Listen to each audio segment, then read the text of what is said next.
Halo pemirsa, apa kabar hari ini? Semoga Anda selalu sehat dan selalu bersemangat untuk menjalani aktivitas.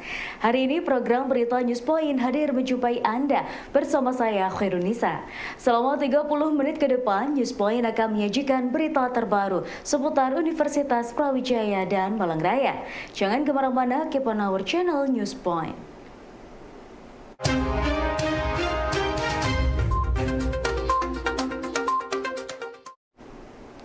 Pemilihan Presiden 2024 menjadi menarik bagi bursa nama calon wakil presiden karena tidak ada petahana yang maju dalam Pilpres 2024. Hal ini dikatakan oleh Direktur Indopol Ratno Sulistianto.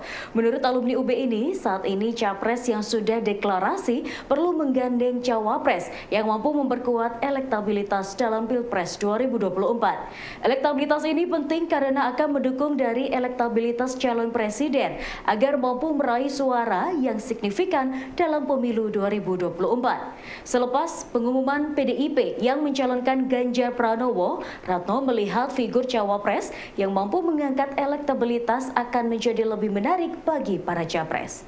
Hingga saat ini, dua nama calon presiden sudah diumumkan oleh partai pengusung, yaitu Ganjar Pranowo dan Anies Baswedan.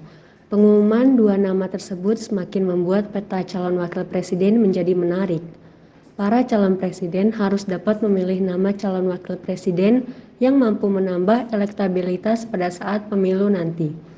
Kriteria pertama dari cawapres adalah tingkat elektabilitasnya yang memadai, sehingga mampu mendukung elektabilitas calon presiden yang ada. Dari beberapa nama yang populer, terdapat nama Sandiaga Uno, Ridwan Kamil, Khofifah, hingga Erick Thohir. Cawapres itu sangat menentukan di dalam kemenangan di pemilu 2024 itu karena pemilu 2024 ini diikuti oleh pendatang baru semua, dalam artian tidak ada petahana, ya, tidak ada petahana, sehingga persaingannya sangat ketat, begitu ya, persaingannya sangat ketat, meskipun kita tahu bahwa dalam tanda kutip pemerintah atau presiden khususnya Jokowi hari ini beberapa kali mengendorse beberapa nama gitu ya. Nah, di luar itu menurut saya kebutuhan pasangan capres dan cawapres ini, terutama cawapres itu sangat-sangat dibutuhkan.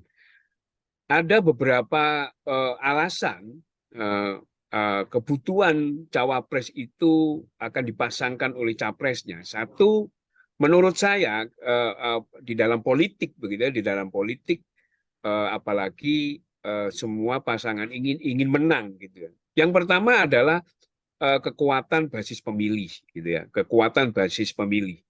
Artinya elektabilitas sangat utama begitu, sangat sangat penting. Elektabilitas cawapres begitu. Direktur Indopol Ratno Sulistianto menyebut berdasarkan elektabilitas dan basis pemilih saat ini terdapat dua nama yang menguat untuk kandidat calon wakil presiden. Dua nama tersebut adalah Gubernur Jawa Barat Ridwan Kamil dan Gubernur Jatim Khofifah Indar Parawangsa. Ridwan Kamil merupakan figur populer dengan basis pemilih Jawa Barat yang memiliki jumlah pemilih terbesar di Indonesia. Dalam beberapa survei, nama Ridwan Kamil menunjukkan kenaikan elektabilitas. Sedangkan Khofifah juga merupakan nama yang populer dengan basis massa Muslimat NU yang sangat kuat. Bursa nama yang akan dipasangkan menjadi calon wakil presiden terus bermunculan. Dalam pengamatan Indopol, terdapat dua nama yang menguat dengan basis pemilih yang memadai. Pertama adalah nama Gubernur Jawa Barat, Ridwan Kamil, yang memiliki elektabilitas cukup baik dengan basis pemilih Jawa Barat yang merupakan jumlah pemilih terbesar di Indonesia. Kedua, Gubernur Jawa Timur, Khofifah Indar Parawansa, yang juga merupakan Ketua Umum Muslimat NU. Dengan latar belakang Muslimat NU, Khofifah merupakan figur yang memiliki tingkat keterkenalan tinggi dengan elektabilitas yang memadai. Indopol menilai figur nama calon wakil presiden penting untuk memperkuat elektabilitas dari calon presiden. Dengan kriteria ini yang masuk itu adalah pertama Ridwan Kamil. Hari ini di survei-survei terakhir beberapa lembaga survei, Ridwan Kamil itu sudah pada posisi 5 besar gitu ya, atau setelah 3 besar capres itu gitu ya. Yang kemudian ini bersaing ketat dengan Sandiaga Uno. Ridwan Kamil kita tahu dia memiliki basis pemilih di Jawa Barat. Jawa Barat kita tahu bahwa adalah DPT terbesar begitu ya di Jawa, bahkan terbesar secara nasional gitu. Jadi Ridwan Kamil cukup menjadi figur yang sangat dibutuhkan oleh capres gitu. Namun kalau dilihat dari beberapa gerakan politik Ridwan Kamil hari ini, dia sudah masuk dalam Partai Golkar gitu ya. Dan ini agak susah untuk kemudian lepas dari itu. Kemudian yang kedua, selain basis pemilih, kedua figurnya adalah kira-kira Kofifa. Gitu. Kofifa kita tahu dia memiliki basis pemilih di Jawa Timur dan hampir mutlak, gitu, hampir mutlak, kira-kira 70% NU, bahkan organisasi sayap NU ini mengendorse Kofifa gitu ya. Dia memiliki kekuatan.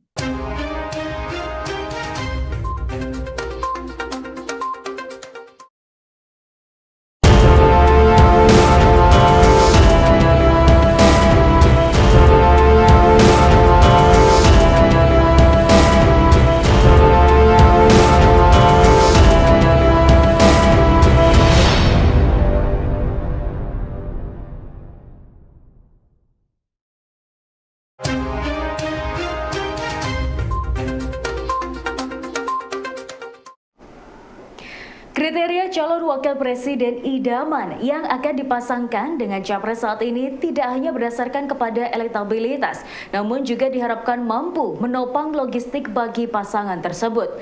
Sehingga pada saat ini figur yang muncul diharapkan mampu menjawab persoalan elektabilitas dan logistik bagi pasangan calon tersebut. Jika mendasarkan pada kriteria logistik paslon, maka nama Erick Thohir dan Sandiaga Uno menjadi dua nama yang menguat sebagai figur yang dapat disusung menjadi calon wakil presiden. Luasnya wilayah Indonesia dengan tahapan pemilu yang cukup panjang tidak dipungkiri membutuhkan biaya yang tidak sedikit untuk menjalani pemilu 2024. Bursa nama calon wakil presiden pada Pilpres 2024 menjadi menarik karena tidak hanya bermodalkan elektabilitas, namun juga diharapkan sosok tersebut mampu mendukung logistik pasangan calon. Berdasarkan beberapa survei, jika mendasarkan pada kesiapan dukungan logistik, nama Sandiaga Uno dan Erick Thohir menjadi dua nama favorit. Hal ini tidak lepas dari latar belakang sosok tersebut sebagai pengusaha sukses nasional. Tidak dapat dipungkiri untuk menjalani tahapan pemilihan presiden dengan area yang luas di Indonesia membutuhkan dukungan logistik yang tidak sedikit. Dalam pandangan Direktur Indopol, untuk Pilpres 2024, sosok idaman calon wakil presiden adalah sosok yang elektabilitasnya tinggi namun mampu memberikan dukungan logistik. Hal lain terkait kriteria cawapres ini adalah modal finansial, gitu ya, modal finansial. Nah, kalau kita lihat dari beberapa survei, itu di situ ada nama Sandiaga Uno, ada Erick Thohir, gitu ya, kira-kira begitu ya. Ini salah satu figur yang mewakili memiliki modal modal finansial yang kuat, kira-kira begitu. Nah, terkait dengan basis ideologi, saya pikir ini memang penting, tapi bicara politik, bicara kemenangan, gitu ya. Ini faktor ideologi menjadi tidak utama, saya pikir begitu, Mas Sidik. Jadi akan lebih dikalahkan oleh faktor basis pemilih atau elektoral, elektabilitas, dan faktor finansial. Kira-kira begitu kalau kita bicara kemenangan dalam Universitas Brawijaya terus melakukan persiapan untuk mensukseskan ujian tulis berbasis komputer atau UTBK bagi calon mahasiswa baru tahun 2023. Menurut Koordinator Perencanaan Akademik dan Kerjasama UB, Heri Prawoto, sudah dipersiapkan sebanyak 550 pengawas yang akan bertugas di 16 lokasi UTBK. Para pengawas berasal dari tenaga kependidikan yang ada di fakultas akan bertugas melayani dan mengawasi jalannya jalannya ujian tulis tersebut mulai Senin pekan depan. Para pengawas juga sudah mendapatkan pembekalan sesuai dengan tugas dan fungsinya. Pelaksanaan ujian tulis berbasis komputer atau UTBK 2023 akan berlangsung mulai Senin 8 Mei 2023. Untuk mensukseskan kegiatan nasional tersebut, Universitas Brawijaya sudah mempersiapkan sarana dan petugas pengawas yang akan bertugas. Sebanyak 550 pengawas sudah dipersiapkan oleh UB yang akan dibagi dalam setiap ruang ujian selama pelaksanaan UTBK. Para petugas pengawas UTBK berasal dari setiap fakultas yang ada di Universitas Brawijaya telah mendapatkan pembekalan mengenai tugas dan juga fungsinya. Saat ini, di semua lokasi tempat UTBK, panitia telah memasang spanduk dan papan informasi yang akan memudahkan bagi peserta ujian tersebut. Kita sudah mempersiapkan sekitar 550 pengawas untuk pelaksanaan UTBK tahun 2023 yang terdiri dari 16 lokasi dan terdapat sekitar 61 ruang yang digunakan di UB. Dari itu kita mendapatkan petugas itu dari fakultas masing-masing yang mengawas. Tetapi untuk yang direktorat kita melakukan tambahan petugas dari Fikes, dari FKH yang lokasi tidak ditempati ujian. Jadi hampir semuanya memang tenaga kependidikan yang dilibatkan untuk mengawas UTBK di Universitas Brawijaya. Sebanyak 550 pengawas UTBK di Universitas Brawijaya telah mendapatkan pembekalan yang berkaitan dengan tugasnya. Selain itu, panitia juga membekali para pengawas dengan aplikasi yang akan mencatat jumlah peserta yang mengikuti ujian dari setiap ruang dan juga mencatat jika terjadi pelanggaran. Koordinat OR Perencanaan Akademik dan Kerjasama UB, Heri Prawoto menjelaskan, aplikasi tersebut diberikan untuk memudahkan kerja para pengawas agar lebih presisi dan memperlancar pelaksanaan UTBK 2023. Para pengawas UTBK 2023 di Universitas Brawijaya dibekali dengan aplikasi yang memudahkan pengawasan dari ruang ujian. Melalui aplikasi tersebut, pengawas dapat melaporkan jumlah peserta yang hadir, pelanggaran yang terjadi, dan lainnya dengan lebih cepat dan presisi. Aplikasi ini akan melengkapi pengawasan manual seperti absensi dan lainnya yang tetap berjalan seperti tahun sebelumnya. Diharapkan dengan adanya aplikasi ini, maka kerja pengawasan dapat berjalan lebih lancar. Ujian tulis berbasis komputer merupakan seleksi nasional bagi calon mahasiswa baru yang akan masuk ke perguruan tinggi. UTBK tahap pertama akan dilaksanakan pada 8 hingga 14 Mei 2023 yang terbagi dalam 2 sesi pelaksanaan. Aplikasi ini adalah aplikasi controller terhadap pelaksanaan UTBK di masing-masing ruang. Jadi petugas akan melakukan satu, dia membuka aplikasi itu, kedua dia nanti akan melakukan tokennya berapa yang akan dibagikan kepada peserta untuk memulai pelaksanaan ujian, sekaligus dia yang akan mencatat secara digital pelanggarannya apa, mahasiswa masuk atau tidak. Walaupun secara fisik juga ada pencatatan di kertas yang kita siapkan. Jadi ada pelanggaran, ada presensi kehadiran. Jadi aplikasi ini sangat ya Pak, sangat memudahkan ya bagi pengawas. Iya, sebenarnya intinya satu, ya sistem yang mengontrol ini mahasiswa sudah masuk atau belum, sudah mulai aktif atau belum, itu akan kelihatan di sistemnya pengawas. Jadi aplikasi yang melakukan identifikasi pelaksanaan UTBK di ruang itu oleh pengawas yang bersangkutan.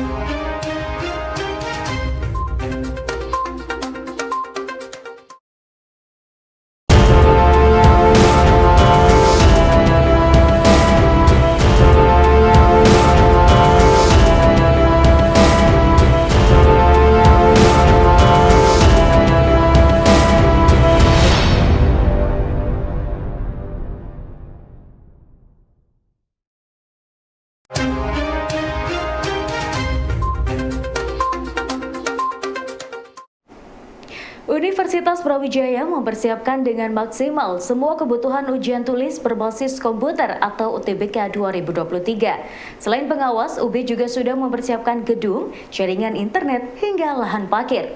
Kesiapan tersebut ditegaskan oleh Koordinator Perencanaan Akademik dan Kerjasama UB, Heri Prawoto. Menurutnya, tim UB sudah melakukan pengecekan gedung, ruang ujian, jaringan internet, hingga lahan parkir untuk peserta.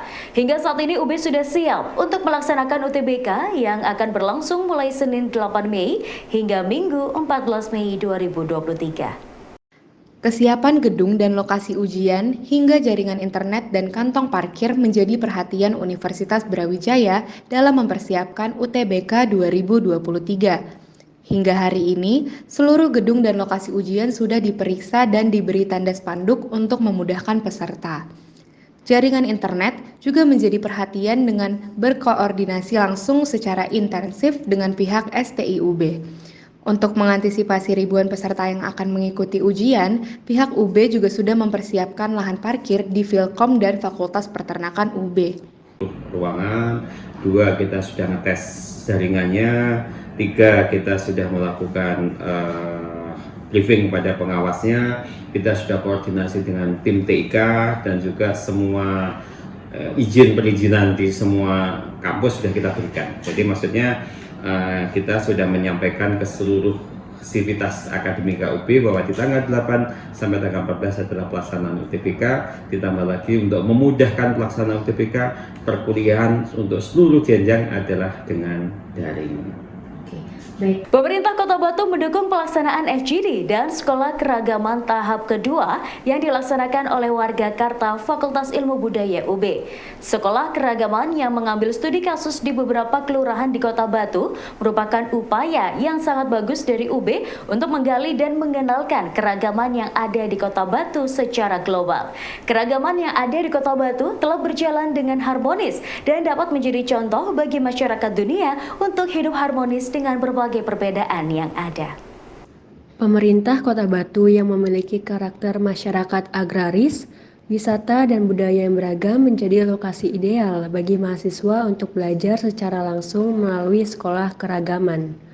Untuk itu, Pemkot Batu mendukung penuh pelaksanaan sekolah keragaman FIB-UB yang berlangsung di beberapa kelurahan di Kota Batu. Melalui sekolah keragaman tersebut, Pemkot Batu berharap agar nilai luhur keragaman dan praktik nyata kehidupan yang harmonis di Kota Batu dapat dikenal secara lebih luas. Sebagai kota wisata, Kota Batu dapat menonjolkan kehidupan yang harmonis dan rukun tersebut sebagai salah satu kekuatan yang menarik banyak pihak untuk berkunjung ke Kota Batu.